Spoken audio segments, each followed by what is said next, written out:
안녕하세요. 마이펫 상담소 윤세입니다.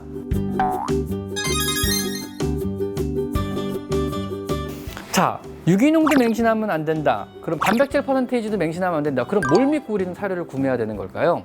이렇게 생각하면 어떨까요? 예를 들면 저가 이제 핸드폰을 살 때, 우리가 핸드폰을 살 때 보통 우리가 파는 건 애플 아니면 삼성, 뭐 갤럭시 뭐 이런 거 보통 사잖아요. 그건 뭐냐면은 회사를 보고 사는 거거든요. 어떤 건지 안 써봤지만 이 회사에서 이번에 새 버전이 나왔다면 당연히 그냥 믿고 사는 거예요. 왜냐하면은 대충 써보니까 그런 대로 안정감이고 그런 대로 튼튼했으며 그런 대로 이뻤고 그런 대로 가치가 있었던 거예요. 그동안 쭉 사왔던 결과 또 그런 대로 AS 잘해줬던 거예요. 그래가지고 결국은 우리는 회사를 보고 사. 이걸 브랜드라고 그러거든요. 근데 그게 사료에도 똑같아요. 즉 브랜드를 보고 사는 건 대개는 실패는 크게 안 한다고 봐요. 그래서 예를 들면 이 사료 샀다가 저 사료 샀다 하시는 분들이 자꾸 실패를 보거나 토해요 설사 아니면 어떤 문제가 있는 고양이가 오면은요, 저 같은 경우에는 그냥 브랜드가 좀 좋은 회사의 사료를 권해드려요. 그럼 이게 아주 좋은 사료는 아니겠지만, 아주 좋은 재료로 만들어진 사료는 아니겠지만 문제는 안 일으켜요. 즉 큰 문제를 안 일으키는 사료가 좋은 사료일 때도 있거든요. 그래서 그게 바로 오래된 사료 회사들이에요. 예를 들면 뭐 내추럴 밸런스, 내추럴 초이스 같은 계열들. 내추럴 초이스 같은 경우는 이제 마주그룹에서 만드는 사료고, 마주그룹은 사람의 음식 시장에서도 거의 20% 넘게 차지할 거예요 아마. 그리고 뭐 퓨리넬에서 나온 사료들, 퓨리넬도 역시 사람 음식 시장의 뭐 40~50%를 차지하는 거대 기업 중에 하나거든요. 웰리스 사료, 그것도 좋은 사료에 들어가요.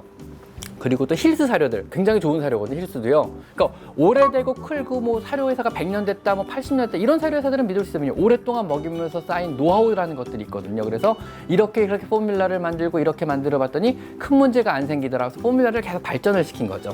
그래서 대를 거치고 새끼를 보고 그 새끼가 또 새끼를 낳는 걸 보니까 아, 얘들이 건강하고 괜찮더라 하면서 포뮬라가 이미 완성이 된 거 안정권에 접어든 거예요. 그리고 재밌는 건요, 이런 회사들은 자신의 공장이 있어요. 이게 중요한 게요. 많이들 착각하시는 게 대부분의 사료회사들이 공장이 있을 거라고 믿는데, 실제로 자신의 사료회사 자기의 공장을 가지고 자신의 사료만 판매하는 회사는 10개가 채 안 돼요. 전 세계적으로요. 그럼 다른 사료회사들은요, 외주를 줘요.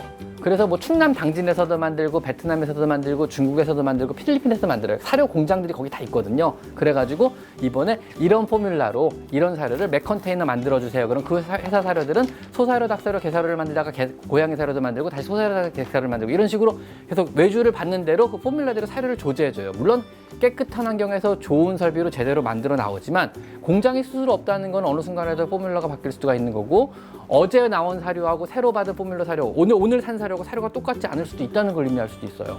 작은 회사의 사료들은요, 아무리 사료가 좋고 재료가 좋아도 안정성이 떨어질 우려가 있다는 겁니다. 자, 두 번째, 여러분 혹시 재밌는 경험 안 해보셨어요? 어느 날 갑자기 인터넷에서 막 유명한 고양이 사료가 생겼어요. 막 단백질 함량 뭐 45%, 와 이거 정말 좋은 사료, 와 뭐 US 농무부 인정, 와 그리고 뭐 메이드 인 홀란드, 와 이런 사료들 있잖아요. 근데 1년 뒤에 다 없어져요, 그 사료가. 그리고 또 다른 사료가 막 떠요. 또 갑자기 또 뭐 동호회나 인터넷에서 난리가 났어요. 또 무슨 사료, 뭐 와 내추럴, 와 해서 뭐 거의 생식에 준하는 영양 성분, 와 이러고 난리가 나요. 그러다가 또 1년 뒤에 없어지는 거예요. 이 재밌는 게 뭐냐면 컨테이너 사료라 그래요.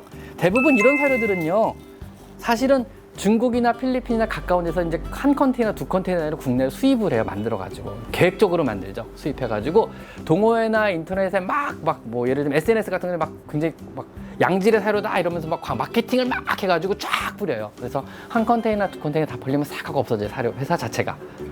그리고 또 따로 다른 사료를 또 수입하는 거예요. 이게 대표적인 마케팅의 예거든요. 메이드 인 홀랜드랬는데 사실은 못 믿어요. 그것도 또 웃긴 게 뭐냐면요, 이게 manufactured by, made by 해가지고 되게 복잡한 용어들을 막 써요. 이게 뭐냐면 어디서 포장했느냐, 어느 공장에서 만들었느냐, 원료가 어디냐 또 달라지는 거거든요, 이것들이. 그래서 실제로 뒤에 적힌 뭐 made in England, made in America 못 믿어요. 사실 그것도 믿을 수가 없어요. 왜냐면 법적으로 피해갈 수 있는 그 구멍은 되게 많거든요. 이게 포장을 어디 쓰냐에 따라서, 공장이 어디 있느냐에 따라서. 실제 원료는 대부분 중국에서도 필리핀에서도 아니면은 뭐 태국에서도 많이 들어와요. 여기저기 많은 나라에서 원료들을 수입해가지고 조합해서 만든 게 현재의 사료들이거든요. 중국에서 나온 프로테인 밀, 즉 닭가루, 아니면 소를 죽인 다음에 냉동 건조해서 말린 가루, 아니면 필리핀에서 나오는 어떤 야채들 가루, 이런 걸 섞어서 만드는 것들이거든요.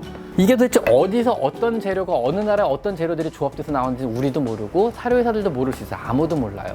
왜 글로벌화돼 있거든요.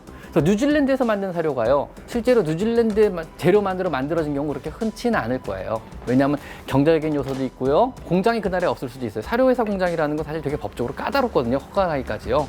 그럼 뭘 믿어야 돼요? 큰 회사 걸 믿는 게 그래서 편할 수 있는 거예요. 그래서 보통은 제가 뭐 선호하는 회사들은 뭐 힐스라든가 아니면 마즈라든가 아니면 퓨리나 그룹이라든가 아니면은 뭐 내추럴 밸런스 뭐 이런 그룹들 뭐 이런 것도 괜찮아요. 웰리스 사료들 이런 것들은 되게 좋은 사료에 들어가거든요. 사료 회사가 오래되고 되게 큰 회사들이에요. 그만큼 믿을 수가 있는 거죠. 특별하게 문제를 아주 좋은 사료는 아니겠지만 특별한 문제를 안 일으키는 이런 사료가 과연 좋은 사료 아닐까요? 그래서 제가 생각하는 건 그래요. 갑자기 신생돼서 막 좋은 재료로 잘 만들었다가 5년 된 회사보다는 그래도 저는 30년, 50년 된 회사를 믿고 싶어요. 그리고 또 재밌는 거는요.